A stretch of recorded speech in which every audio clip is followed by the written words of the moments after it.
Salams and welcome in my last story in the series of just sharing some stories from my medical school days. I spoke about anatomy dissection second year, the X in the head in Baragwanath Hospital, finger in the neck at Baragwanath Hospital, first baby I delivered in Port Elizabeth, problem of the seatbelt, Baragwanath Hospital, mortuary at autopsy at Hillbrow, story of the hair, life lesson, and then a brief background about my hobby, astronomy, which I used to enjoy even while as a doctor, and even I enjoyed up to today. I love to read about the Hubble telescope, Webb telescope, and how the great advances are being done. The International Space Station, I love to read about that and how people are in space. And then the last point is just about our experiences in Fordsburg. And just very briefly, this is basically a thank you to all the people who were with us at medical school. Tell me some of your life stories, what you studied. You can be an accountant, an architect, or a lawyer, or a carpenter, or a bricklayer. Tell me some of your fascinating stories. I love to listen or read about different careers, different professions. You can be a car electrician, you can be a plumber, you can be a space scientist, you can be a robot, you can be an AI technician, whatever you want to do. Share with me some of your stories, some interesting comments you have about your life experience, your career, and what advice you would give to some of the youngsters as to what career they should choose. So please give me your thoughts as what I explained previously. I'm a medical doctor and a scientist. I've got 4 degrees.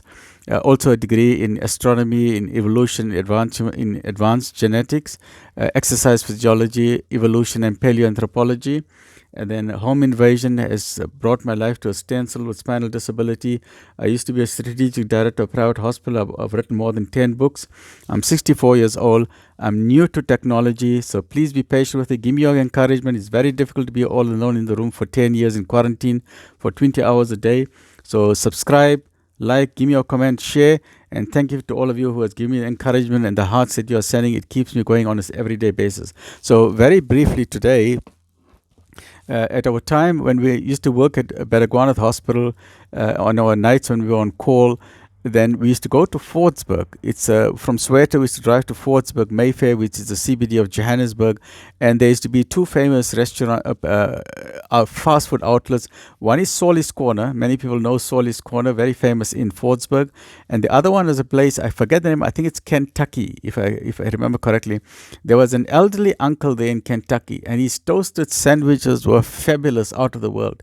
And he was one of the few ones. We used to go there midnight, sometimes 11 o'clock midnight or 1 o'clock in the morning. Midnight, we used to call it breakfast. So we used to have breakfast at midnight. And because of crime in that area, this uncle used to keep the burglar door closed, and he used to serve us his sandwiches through the burglar bars. And he was such a fascinating man. And, may Allah SWT to reward him. May Allah SWT to reward Solly's Corner and all of them.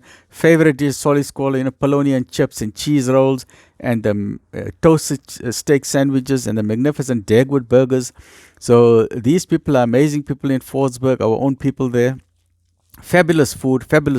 It kept us going as doctors. So I did not get a chance to thank you when I was young. So through this, I'm thanking you. I'm thanking those. And if they've passed away in any way, may Allah grant them the highest stages of Jannah al-Firdaus, reward them and their families, and to let their family know that, what, there's at least one doctor who fondly remembers the time in Fordsburg and remembers the wonderful time that we had with these people. And that's how we build the camaraderie. That's how doctors build this friendship and love. Because imagine you're traveling from Baragwanath Hospital, you're busy with patients, you're putting drips, you're doing stitches, you're putting IC drains, you're suturing the patient, you're going in and out of theater, you're learning. Then you say, okay, it's a quiet now, let's go rush. We go into the car, 5 of us, we rush to Fordsburg. Let's get a quick chow and we go back. We go to Fordsburg. We go there, if the cafe is open, we play some pinball, play a nice pinball. Play a couple of games of table tennis quickly. Then we finish, we get back into the car and we go back and we continue working, continue suturing, stopping the blood, sorting out kidney stones, sorting out this problem, sorting out that problem. You work hard, you play hard, you struggle, but you enjoy yourself. Me, I'm passionate about 2 things. I'm passionate about the medical field, and I'm passionate about Islam, and I'm passionate about astronomy, and I love to talk, and I love to seek knowledge. So thank you to all of you for giving me this encouragement. Keep on sending me your comments and stay well. May all that is good for you, whatever career you are in, embrace it. You must love what you do and you must do what you love. When you love what you do, then it is a hobby, it is no longer a career. And in one of the programs, I will explain the different parts of the brain, left hemisphere, right hemisphere, and how do you choose a career. Stay well, look after yourself.